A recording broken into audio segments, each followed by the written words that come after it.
Online parcel delivery সংক্রান্ত এক তুচ্ছ বিবাদ থেকে প্রকাশ্যে চরম অপমান, মারধর এবং সেই ঘটনার ভিডিও সামাজিক মাধ্যমে ছড়িয়ে দেওয়ার ঘটনার করুণ পরিণতি হচ্ছে ত্রিপুরার ধর্মনগরে ঘটে গেল সেই করুণ পরিণতি। রবিবার ভোরে ধর্মনগর থানাধীন কামেশ্বর গ্রাম পঞ্চায়েতের ৩ নম্বর ওয়ার্ড এলাকায় বাড়ির অদূরে একটি জঙ্গল থেকে গাছে ঝুলন্ত অবস্থায় উদ্ধার ব্লু ডার্ট কুরিয়ার এজেন্সিতে ডেলিভারি বয় হিসেবে কর্মরত প্রসেনজিৎ সরকার নামের এক যুবকের মৃতদেহ। জানা গিয়েছে, ডেলিভারি সংক্রান্ত একটি ফোন কলকে কেন্দ্র করে শুরু হয়েছিল তীব্র বাকবিতণ্ডা। অনলাইন ডেলিভারি সংক্রান্ত বিবাদে প্রকাশ্যে অপমান, ধর্মনগরে ডেলিভারি কর্মীর রহস্য মৃত্যু ঘিরে তীব্র চাঞ্চল্য। এক তুচ্ছ বিবাদ থেকে প্রকাশ্যে চরম অপমান, মারধর এবং সেই ঘটনার ভিডিও সামাজিক মাধ্যমে ভাইরাল হতেই আত্মহত্যা করে সেই ডেলিভারি বয়। আপনাদের জানিয়ে রাখি যে খবরে আজকে আমরা সকাল থেকে নজর রেখেছি, যথেষ্ট গুরুত্বপূর্ণ খবর এবং একেবারে চাঞ্চল্যকর খবর। অনলাইন পার্সেল ডেলিভারি সংক্রান্ত এক তুচ্ছ বিবাদ থেকে প্রকাশ্যে চরম অপমান, মারধর এবং সেই ঘটনার ভিডিও সামাজিক মাধ্যমে ছড়িয়ে দেওয়ায় ঘটনার করুণ পরিণতি হলো ত্রিপুরার ধর্মনগরে। রবিবার ভোরে ধর্মনগর থানাধীন কামেশ্বর গ্রাম পঞ্চায়েতের ৩ নম্বর ওয়ার্ড এলাকায় বাড়ির অদূরে একটি জঙ্গল থেকে গাছে ঝুলন্ত অবস্থায় উদ্ধার হয় ব্লু ডার্ট কুরিয়ার এজেন্সিতে ডেলিভারি বয় হিসেবে কর্মরত প্রসেনজিৎ সরকার নামের যুবকের মৃতদেহ। জানা গিয়েছে, ডেলিভারি সংক্রান্ত একটি ফোন কলকে কেন্দ্র করে শুরু হয় তীব্র বাকবিতণ্ডা। অনলাইন ডেলিভারি সংক্রান্ত বিবাদে প্রকাশ্যে অপমান, ধর্মনগরে ডেলিভারি কর্মীর রহস্য মৃত্যু ঘিরে তীব্র চাঞ্চল্য। যে ছবি এই মুহূর্তে আপনারা দেখছেন সিসিটিভি ক্যামেরায় বন্দি এই ছবি, এবং এই ছবিগুলো সোশ্যাল মিডিয়ায় ভাইরাল হতেই কিন্তু একেবারে অপমানে আত্মহত্যার পথ বেছে নেয় সেই ডেলিভারি বয়। এ নিয়ে আমরা আরো বিস্তারিত জানবো। আমাদের সঙ্গে এই মুহূর্তে সরাসরি রয়েছেন আমাদের প্রতিনিধি কিশোর রঞ্জন। কিশোর, প্রথমে এক তুচ্ছ বিবাদ এবং সেই বিবাদের সেই সমস্ত ঘটনা সোশ্যাল মিডিয়ায় ভাইরাল হয়, এরপরেই কিন্তু একেবারে মর্মান্তিক পরিণতি ডেলিভারি বয়ের। কি বলছেন সেখানকার মানুষ এবং এই ঘটনার সামনে আসতে প্রশাসন ঠিক কি ব্যবস্থা হাতে নিয়েছে?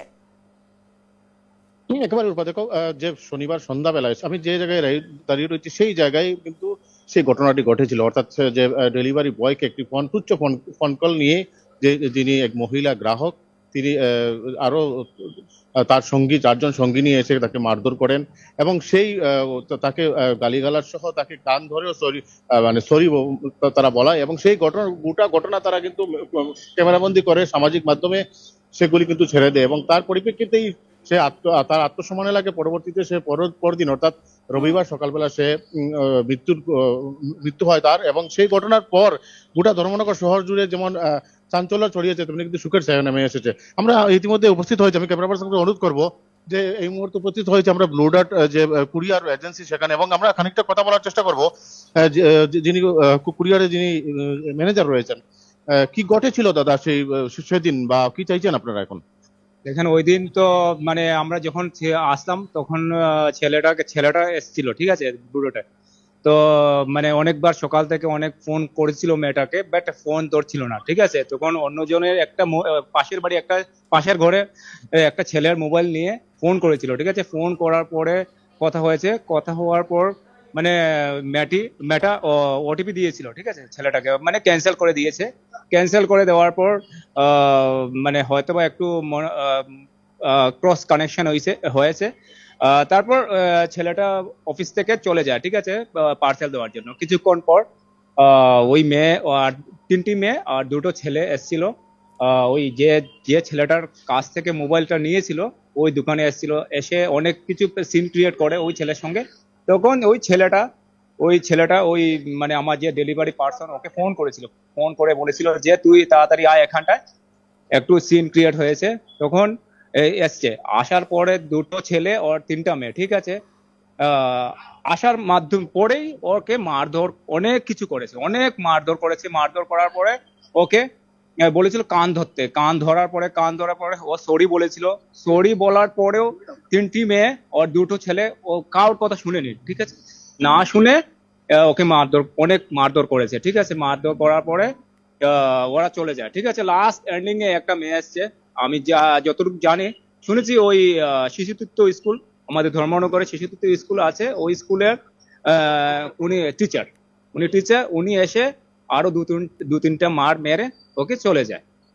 তো আমি চাই এখন মানে আমি প্রশাসনকে আমি এতটুকু বলতে চাই যে আজকে আমার সাথে ওই ছেলেটার সাথে হয়েছে, কালকে আর কেউ সঙ্গে হবে কিংবা আমার সঙ্গে হতে পারে।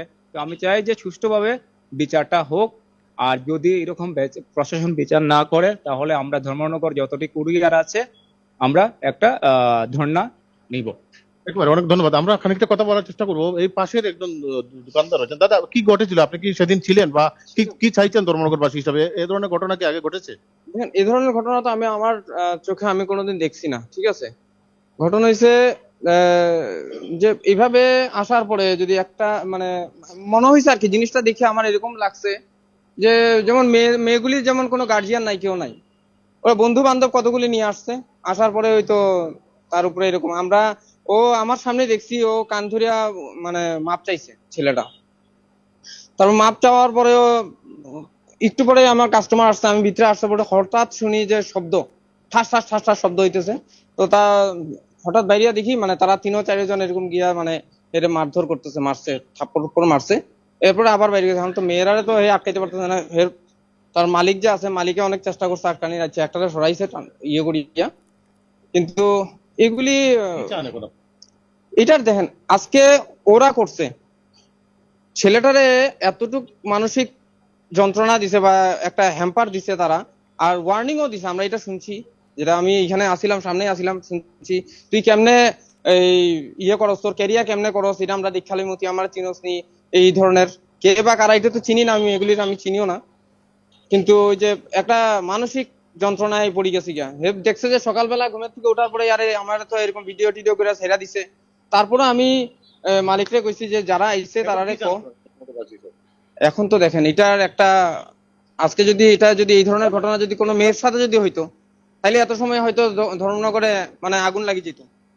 এখন একটা ছেলের সাথে হয়েছে ঘটনা, আর যেই হোক যেভাবেই হোক, যে মেয়েরা যে এইভাবে যায় যে অ্যাটাক করতে পারে, এই জিনিসটা দেখার পরে তো মানে একদমই কিশোর, এখন এখানে দেখি ছেলেরা প্রশ্ন নব প্রজন্ম, যুব প্রজন্ম কোন দিকে এগোচ্ছে, কোন সমাজে আমরা থাকি, কোন ভদ্র সমাজে আমরা থাকি। নব প্রজন্ম যেভাবে আইন হাতে তুলে নিচ্ছে, শুধু অপমানই নয়, তারপর যেটা পদক্ষেপ ওরা নিয়েছে সোশ্যাল মিডিয়ায় সেই ভিডিওগুলো ভাইরাল করে দিয়েছে, অর্থাৎ সমাজ মাধ্যমের অপব্যবহার তারা করেছে। সেই বিষয়ে সেখানকার লোকজন কি বলবে? হ্যাঁ, একেবারে একেবারে। তো দেখো, তোমাকে কালকে জানিয়ে রাখবো যে ইতিমধ্যে কিন্তু যার মৃত্যু হয়েছে তার বাবা কিন্তু ধর্মনগর থানায় একটি মামলা করেছেন 5 জনের বিরুদ্ধে, এবং তার মধ্যে 3 জন যুবতী, 2 জন পুরুষ যুবক রয়েছেন। দাদা, এই যে আইন তারা এক প্রকার হাতে তুলে নিল, এভাবে সামাজিক মাধ্যমে ছাড়লো এবং একজনের মৃত্যু ঘটলো, সে ব্যাপারটা আপনারা কিভাবে দেখছেন? এটা একদম নিন্দনীয় একটা ঘটনা। আমরা ধর্মনগরে আমরা এই ধরনের মানে আগে কোনোদিন ফেস করি না, কিন্তু এখন ইদানিং দেখতেছি যে মানে বিভিন্ন ধরনের জঘন্য ঘটনা ঘটতেছে। এইগুলির একটা সুষ্ঠু বিচার আমরা চাইতেছি প্রশাসনের কাছে।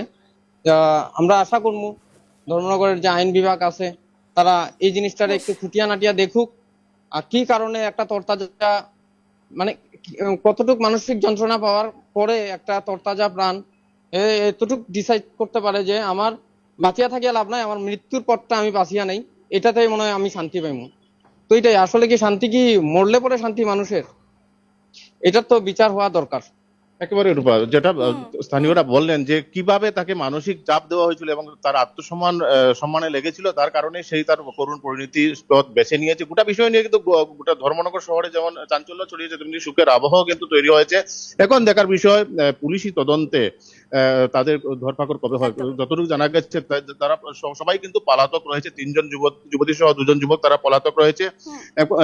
এখন দেখার বিষয়, স্থানীয় জনগণও জানিয়েছেন যে আদৌ কি সেই যে স্বজনহারা পরিবার বিচার পায় কিনা তা কিন্তু দেখার বিষয়। তবে স্থানীয় জনগণ নজর থাকবে। কিশোর, আপাতত তোমাকে ধন্যবাদ জানাচ্ছি।